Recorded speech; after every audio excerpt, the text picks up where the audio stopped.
My crazy ex-boyfriend stole all my money and then disappeared, so I tracked him down and did the exact same thing to him. He went insane in the aftermath and ended up getting himself imprisoned. When I first met my boyfriend, Ken, I opened up to him about my past relationship. I told him that the man I was with before was abusive, and Ken responded by telling me he would take care of me. Not even 2 weeks in, he was already sending flowers to my workplace. We quickly began dating, but unlike most sociopaths, Ken didn't flip the switch when we got together. Instead, he was the perfect boyfriend for an entire year. I thought I was going to marry him. One day, I woke up to find him gone, and all of his stuff missing. I called him, but he didn't respond. I started going through drawers, hoping to find something, but I noticed some valuables missing. My watch, my earrings, and even the couple $100 in cash from my wallet. What was much worse was when I logged into my bank account, I saw that he had cleared all of it out. Every dime of the $100,000 I had in savings was gone. Because I was quite dumb at the time and living above my means, I failed to pay rent for the next 3 months. I was evicted and left homeless. The weeks that followed were a blur. I couldn't eat or sleep, and my phone was constantly blowing up with calls from debt collectors. It was humiliating. I had gone from having everything, love, a stable life, and finances in order, to having absolutely nothing. My family couldn't believe what had happened, and I didn't even want to explain it. It was too embarrassing. Living out of my car wasn't sustainable. I parked in different places each night to avoid attention, but it was only a matter of time before someone noticed. I still had a few belongings crammed into the backseat, but every day it seemed like I was losing more, whether it was my dignity, my hope, or another unpaid bill. Eventually, I realized I couldn't handle this on my own, so I called Kayla. Kayla had been my best friend for years. We met in college, and though we drifted apart after we started working, our bond remained strong whenever we met up for lunch. When she found out what happened, she didn't hesitate. She immediately offered me a place to stay. At first, I resisted. I didn't want to be a burden, but Kayla wouldn't take no for an answer. "You're moving in with me." End of discussion, she said, crossing her arms and giving me a look that meant business. I didn't have much choice, so I packed up what little I had and moved into her spare bedroom. It wasn't much, but it was a hell of a lot better than sleeping in my car. The first night, I cried myself to sleep out of sheer relief. I was beyond grateful that someone still cared about me after everything I had been through. For a while, I stayed at Kayla's. I applied for jobs and worked on getting my finances back in order, but no matter how hard I worked, one thought kept gnawing at me. Ken was out there, living his life with my money, probably laughing about how easily he had fooled me. The rage I felt was overwhelming. I wasn't the type to let things go easily, and the more I thought about it, the more determined I became to track him down. I knew it was crazy. I debated whether I should just let it go, move on, and rebuild my life, but I couldn't. That's when I decided to hire a private investigator. It was a stretch. I didn't have much money left, but I scraped together what I could and hired a PI to track Ken down. It worked out. I was also starting to get paid from the coffee shop job I had recently applied for. I needed to know where Ken was, what he was doing, and if there was any chance of getting my money back. After a few weeks of staying at Kayla's, I started to feel a bit of guilt settle in. As much as she said I didn't need to worry about paying rent, it didn't sit right with me. She was my best friend, and I wasn't about to take advantage of her kindness. One morning over coffee, I told her I would start paying rent, and she refused to take it. I insisted, telling her it would help me feel like I had a bit more control over my life. Finally, she allowed it. That way turned out to be opening another credit card. I had sworn off credit after what happened with Ken, but it felt like my only option. Between rent and funding the private investigator to track down Ken, the costs were piling up, and it wasn't like I could ask my parents for help. They already thought I was reckless for getting into this mess in the first place. I stared at my phone screen for a good 20 minutes before finally pressing submit on the credit card application. I knew that it would be worth it. I'd get my money back once I tracked him down. Once I had everything he stole from me, I could pay off Kayla, pay the PI, and clear all these credit card balances. It was temporary, or at least, that's what I kept telling myself. Temporary or not, seeing the charges rack up made my stomach turn. The pie wasn't cheap, and I'd set aside a good chunk of that new credit limit just to pay him. Each week, I got another update, another clue as to where Ken was hiding. Kayla noticed I'd been more tense lately. One night, as we were watching TV, she casually asked if I was okay because I seemed stressed. I didn't want to worry her with the details, so I told her I was fine, just trying to balance everything. She said if it was about the pie, I shouldn't go through with it, and that I shouldn't have to go broke over this. She was right. I did run it by Kayla, but I hadn't told her that I went through with hiring the pie. I felt bad for it at first, but I had to. Once this was all over, I'd get my money back and pay her every cent I owed. I just needed a little more time. Kayla raised an eyebrow but didn't push it further. I was already in too deep, and I had to believe this would all work out in the end. The pie worked fast. Within 2 weeks, he had tracked Ken to another city. He was living under a different name, using fake documents, and of course, still living off the money he had stolen from me.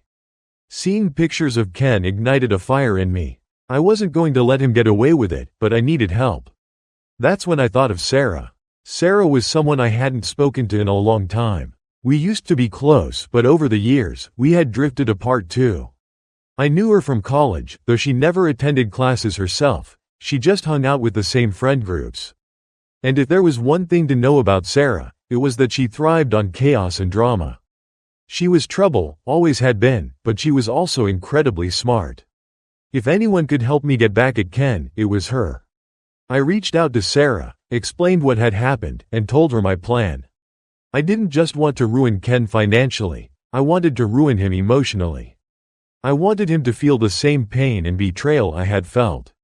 Sarah wanted to know what was in it for her. I told her that once I got all the money he had stolen from me, I'd give her a portion of it.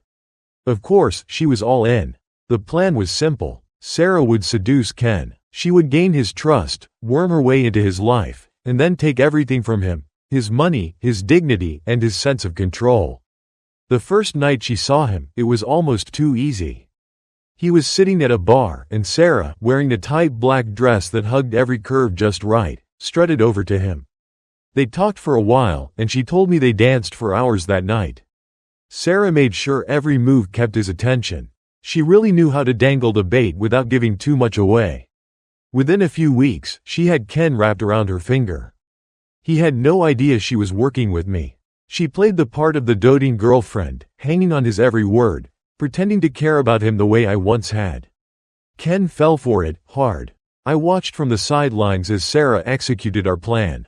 Late one evening, my phone buzzed and Sarah's name lit up the screen. I answered, already knowing from her timing and the way she'd been handling Ken that something big was coming. "Guess what, babe," she said, sounding giddy. I asked what was new, and she replied, "I got him.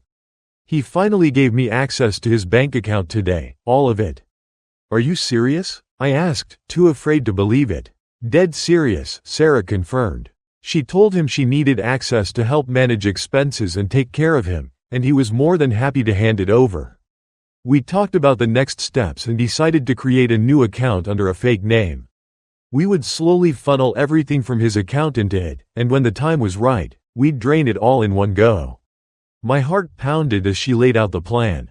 I knew it was dangerous, but after everything Ken had put me through, I didn't care. He deserved to lose everything, just like he had made me lose it all. The thought of him trusting Sarah, thinking she was his savior, only for her to be working with me the entire time, was delicious. "That sounds perfect," I agreed. Sarah said she would handle setting up the new account since she had more experience in situations like this. I trusted her. This wasn't her first rodeo, and she guaranteed there would be no connection to us. By the time Ken realized what was happening, the money would be long gone. As I hung up, I couldn't help but feel a wave of satisfaction. It was all falling into place.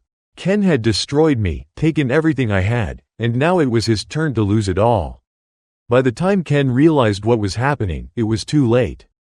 Sarah had drained every penny from his accounts and left him with nothing.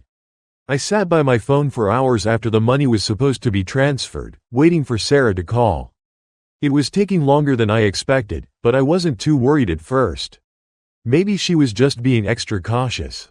I thought after all we had planned, everything was going perfectly. Sarah wouldn't just disappear. We were in this together. But when midnight came and went, and I still hadn't heard from her, dread started to take over. I checked my phone again. No missed calls, no messages. I decided to text her, trying to keep it casual. The message was sent, but there was no response. I waited a few more minutes, staring at my screen like it might somehow summon a reply if I focused hard enough. Nothing. I clicked on her profile picture, about to send another message, when I noticed something strange. Her account was gone. The chat we'd been using for weeks was suddenly empty. No profile picture, no username. A cold wave of realization hit me as I scrambled to check my other social media. I was blocked on everything. Instagram, Facebook, even the stupid TikTok account we used to send each other memes. It was like she had vanished into thin air. She was completely gone. I felt my stomach drop. She had blocked me and taken everything. I tried calling her, but it went straight to voicemail. My heart pounded in my chest as I dialed again and again, but nothing changed. She had cut me off completely. Panic was rising in my throat now. How could I have been so stupid? She had played me just like Ken had. I sank back onto the couch, my phone still clutched in my hand, staring at the screen. I had trusted her after everything we'd been through, and now she was gone, and so was the money. But I wasn't going to let it happen again. I knew enough about Sarah to blackmail her. I had dirt on her, and plenty of it. If I went to the police with what I knew, her life would be over. I called her one last time from Kayla's phone and gave her an ultimatum. Either she gave me my share of the money, or I would expose everything. Sarah fought me on it, of course, but in the end, she knew I had the upper hand. She eventually transferred the money to me. A few days later, I got a call from Ken. He had figured out that I was behind everything, and he wasn't happy. He threatened to ruin my life just like I had ruined his. I tried to brush it off, thinking he was just angry and blowing off steam. But then things started happening. Strange packages began arriving at Kayla's apartment. Debt collectors started calling about loans I hadn't taken out. It didn't take long for me to connect the dots. Ken was trying to get back at me. He was trying to ruin me, just like I had ruined him. Then, one day, the police showed up at Kayla's door. They had received a tip that there were stolen goods in her apartment. I knew immediately who was behind it, Ken. He had gotten sloppy. The police found nothing incriminating in the apartment, but they did find the billing address linking back to him.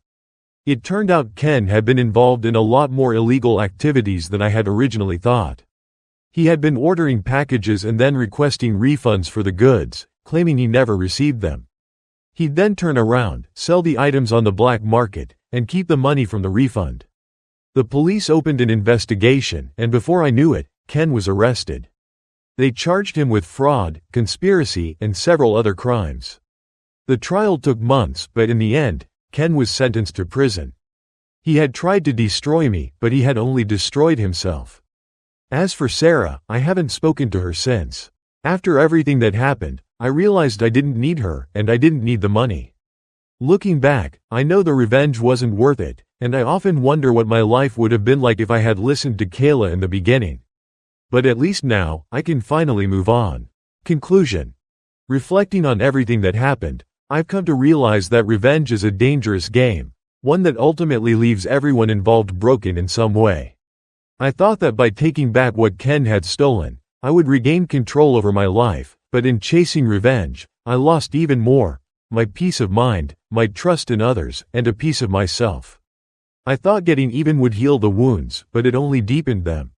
In the end, neither Ken nor Sarah was worth the price I paid emotionally. Ken's downfall came not from my actions, but from his own greed and deceit. And Sarah? She simply vanished into the shadows of her own selfishness. I'm left with a hard-earned lesson. There's no satisfaction in revenge, only emptiness. It took time, but I finally let go of the anger and hurt. Kayla, who stood by me through it all, showed me the value of true friendship and loyalty. I now understand that the only way to move forward is to release the past, no matter how wronged you've been. My story didn't end with revenge, it ended with acceptance. It's not about getting even, it's about finding the strength to rebuild and choosing peace over retaliation. At long last, I can finally move on. About story. The story is gripping and intense, filled with high-stakes emotions and powerful themes of betrayal, revenge, and personal growth. At its core, it explores how the thirst for revenge can consume someone, even when they believe it's justified. The protagonist's journey, from being a victim of deception to becoming entangled in a complex scheme of payback, makes for a compelling character arc. However, the story also highlights how revenge can spiral out of control, leading to further loss and ultimately emptiness. What I really appreciate about the story is its nuanced portrayal of relationships. Ken, who initially seems perfect, turns out to be manipulative and deceitful, and Sarah, brought in to execute the revenge, ends up betraying the protagonist as well. It's a web of deception where trust is continually broken, but this allows the story to drive home a meaningful message. That revenge rarely brings satisfaction, and sometimes, it only drags a person deeper into darkness. I also like the role of Kayla as the moral anchor. She represents the path of healing and moving forward, contrasting the protagonist's fixation on revenge. Kayla's presence helps show that while some relationships are toxic and filled with betrayal, others are built on genuine care and support. In the end, the story shows the protagonist learning the hard way that true closure doesn't come from getting even, but from letting go and choosing to rebuild. It's a strong narrative with a clear emotional journey that resonates because of its raw honesty about human nature, revenge, and the need for self-forgiveness. What's most striking is the way it invites the reader to reflect on their own feelings about revenge and healing, making it a story that lingers long after it's told. Thank you very much for watching to the story so far. I suggest you to subscribe to the channel so that you don't miss tomorrow's stories.